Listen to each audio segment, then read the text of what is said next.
You see, painting has now become, or all art has now become, completely a game by which man distracts himself. What is fascinating actually is that it's going to become much more difficult for the artist because he must really deepen the game to become any good at it all. Amongst the various artists of the post-war years, Francis Bacon is widely held to be one of the greatest painters that Britain has managed to produce. For his bold, graphic and emotionally raw imagery, Bacon seems to have brought to the art world a brand new understanding of what art can be.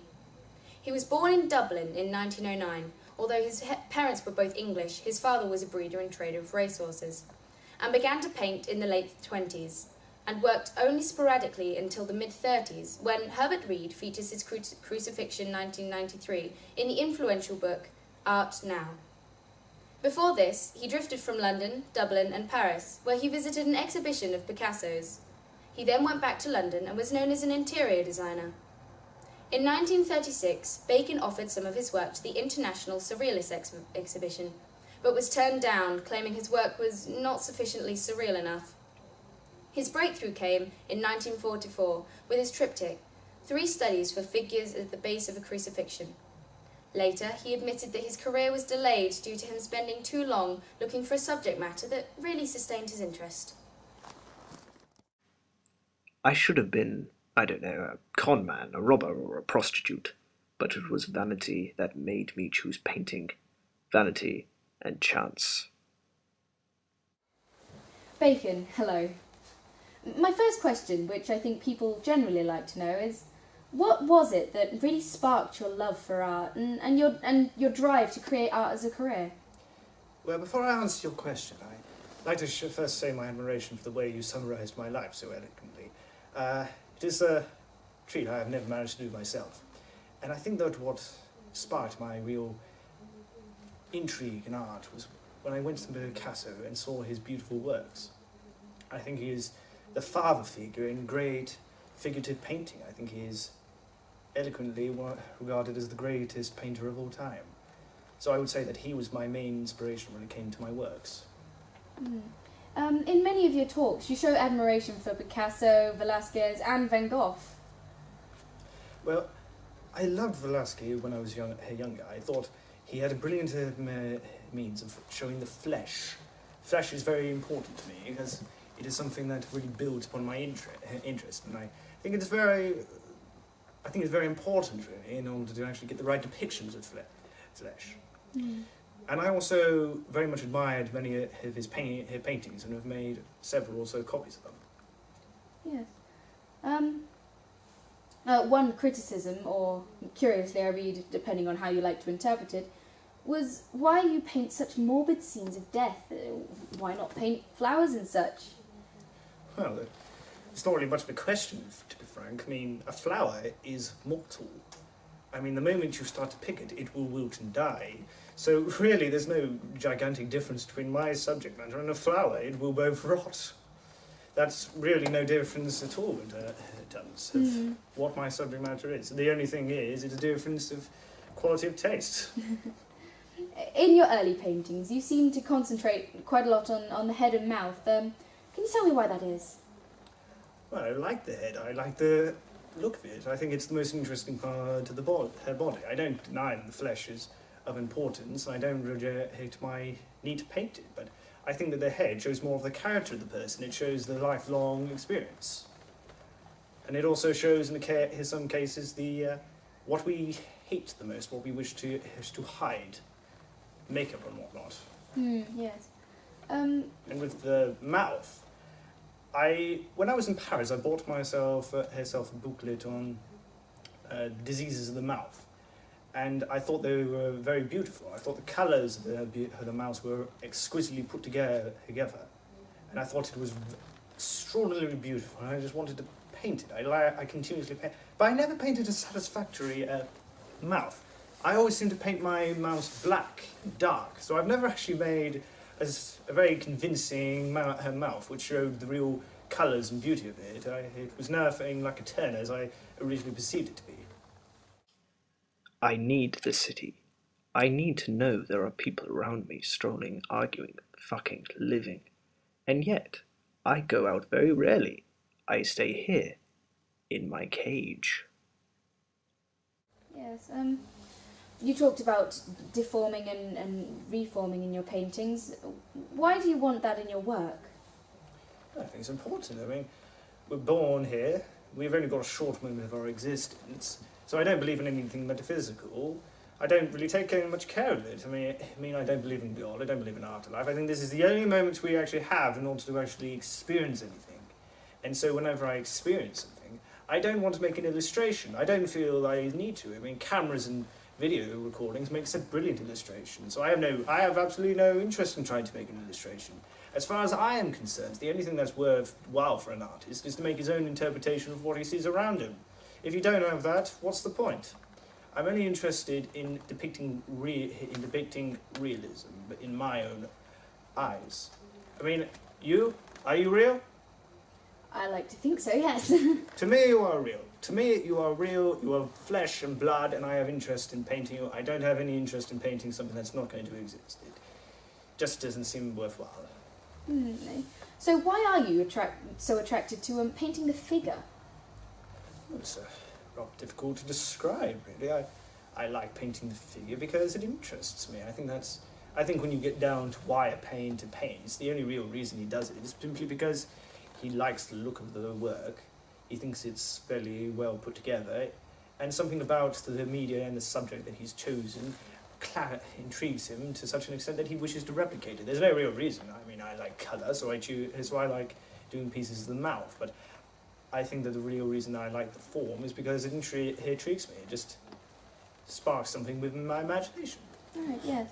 Well, could you try and explain what figuratism is, in your eyes? Figuratism is the art movement of looking at the reality around us, and it involves looking at how we can replicate it, how we can extrapolate from it, and then recreate it in our own images. I mean, if you had 5 people in this room of which you wanted me to recreate, how could I do it? I couldn't replicate them in an illustration because that wouldn't be worthwhile. It would just be a waste of time. So the only real thing I can do is just to paint them as I think would be best fitted. Of course, when you paint a portrait, you want it to look like the person you're painting, otherwise there's no real point in doing it. But I want my painting, I want my work to show my sense of what realism is. I don't paint things which are vile. That's often a criticism of my work, that it's vile. But which to a great extent it is, but that's not what I seek to paint. I seek to paint what is exactly existence itself. I want to paint it. Yeah, so, well, I've seen a number of your photos in your art studio.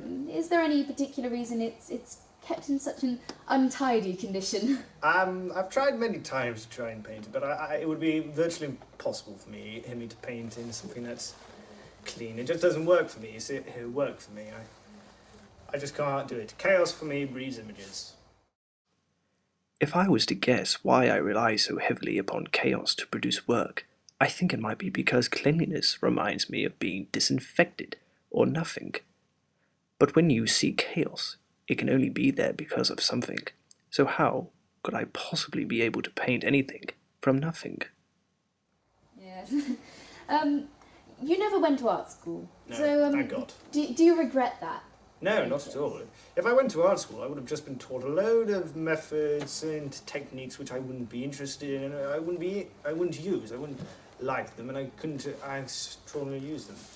I find that when you're working to become an artist, that you need to make your own method. You need to expand and find what it is that you or yourself are good at, what you like, what you enjoy. And if I went to art school, I would have just studied all those artists, which I had generally no interest in, and I wouldn't have made my own method. I would have just copied someone else. Yes. The way I found my method was just trial and error, just using chance to grasp what I wanted my painting to look like.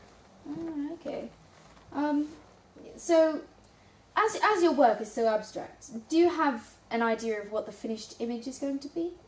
I have an idea as to what the final image I'm preparing for is, but I don't want to keep control. I like to keep a certain amount of chaos. I like to appeal to to what the paint seems to show itself, because whilst you're painting a picture, it is continuously changing as you are building upon it.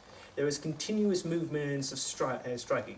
Every time you make a strike, it is impendently there. It will not remove, and you're continuously building upon this painting.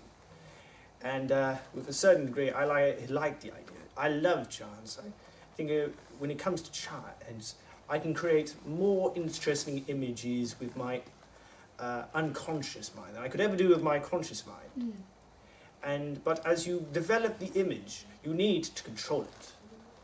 So that is the real reason why it comes to when I'm confronting with a painting, that I kind of attack it, and why I struggle with it, because I am continuously at war with trying to see what the image is coming out of. Yeah. So how do you know when you're finished, and what tells you that you're done and that you can move on to the next painting? I mean, yeah. My instincts tells me when I'm finished. I know as soon as it's finished, I know. I rely heavily upon chance, instinct, and the various pieces of inspiration I get. Or you could say that I don't actually have any inspirations, that my only obsession is to paint. I never know what my work is telling. I have an overall idea in my head, but I have no expression in my mind or story of which to tell. I just want to create a shock when I finish a painting. I present nothing. Nothing except what people want to read into it. Nothing at all. Well, I understand that you love photography and filming, so why do you go against illustrations? Well, I don't really go against them. I just don't really see the reason for an artist to paint them, really. I mean, you don't need them in order to create brilliant images. But I do refer to illustrations. I love photography, and I personally have books on all kind of forms of photography and all kind of techniques of them. And I refer to them, like when I'm painting an image of a friend. I always refer to them to give me a few hints as to what I need to look for. But I don't work with illustration, because what would be the point? It wouldn't be an expression of my own technique. It would just be an expression of what reality is. I've forgotten what I was going to say. Do you mind if I refer to something from my notes I wrote this morning? Fine.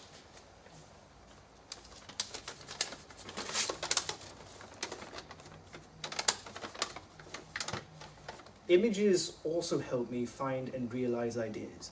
I look at hundreds of very different contrasting images and I pinch details from them, rather like people who eat from other people's plates. An illustrational form tells you through the intelligence immediately what the form is about, whereas a non-illustrational form works first upon sensation and then slowly leaks back into the fact. And why do you favour chance more than intellect? Because I think that chance brings out more ideas. I think it brings out more images than ideas do, and I think that you can get more interesting images from using of chance. A few paintings I used, I just hated the look of them, and so I just splash painted them, and they came out the way they did. I rather liked them. So why do you work on Triptych? I don't know completely why I work on Triptychs. I mean, I originally started with it, and I'm not sure why. It's just become a bit of a habit for me.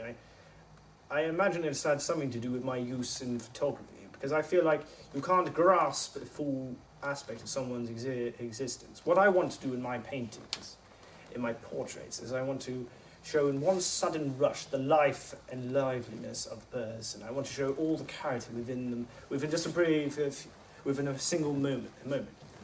And in some cases, you can't do that with a single painting. I think that the best, it's like with watching a film in which you see one image, and then you see another, and then you see another, and it shows you the full length of the character. If you take a picture of someone at a sudden rush, it doesn't always look like them, because it's only seeing one aspect of their face in motion as opposed to the full thing. So I like to paint in triptychs, I think, because it allows me to explore how the characters of them in motion. I like to see people in motion, particularly in animals. I have hundreds of images and photographs of animals in motion, which I think shows the musculus and the depths of what their movements are.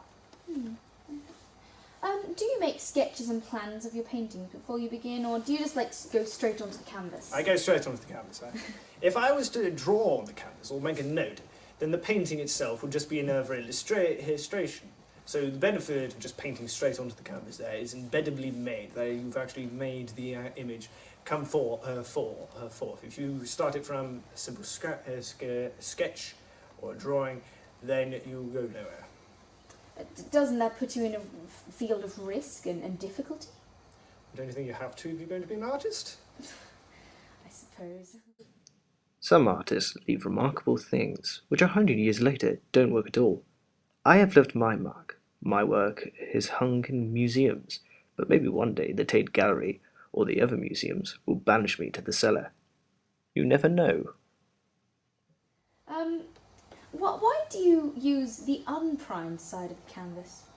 When I was in Madrid, Matisse, I believe, I ran out of money. I spent all of it gambling and drinking, and so I had no money left, and I only had a few of these canvases, and I flipped them over, and I found the unprimed side worked better for me than the primed side did. And I think that was probably due to because when you make a mark on the unprimed side, the wrong side, as it were, it is embeddedly made into the piece, and you can rub it, you can move, and it's there. It's everlasting. That which exists. There's nothing else to it. You're sometimes very brutal in your criticism you have for other artists. Why are you rather arrogant about this? Well, people who don't like my work, I don't really care. I want them to not like it. I don't really care. Those are exactly the kind of people I want to avoid. And whilst I'm brutal to other artists, I think that is merely because I don't see them as being, well, artists that really do art for the sake of art. I do art primarily because it is my form of my own pleasure. I can only do it because it forms my own pleasurable experiences. So I feel that most artists are only doing it because of the necessity of making a bit of money and living off it. And are you surprised at all by the success of your career? Yes, yeah. Complete chance. Don't think it could have ever occurred. I think no artist is born to be an artist. I think it's a little bit a case of the people they meet, their surroundings, and chance. The moment we are all born, we are destined to die.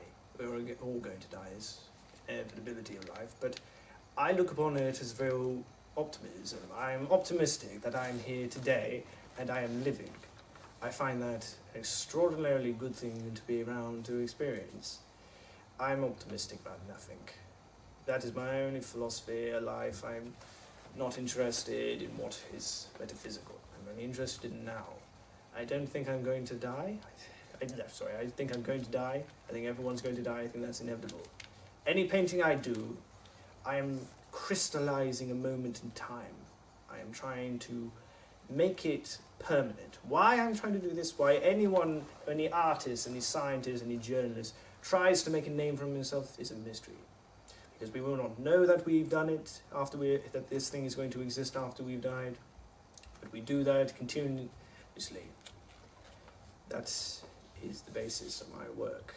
My art is my life. Well, thank you very much, Francis Bacon, for coming here today. It's been a wonder talking to you. The creative process is a cocktail of instinct, skill, culture, and a highly creative feverishness. It is not like a drug.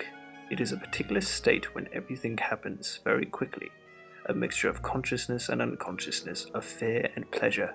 It's a little like making love, the physical act of love.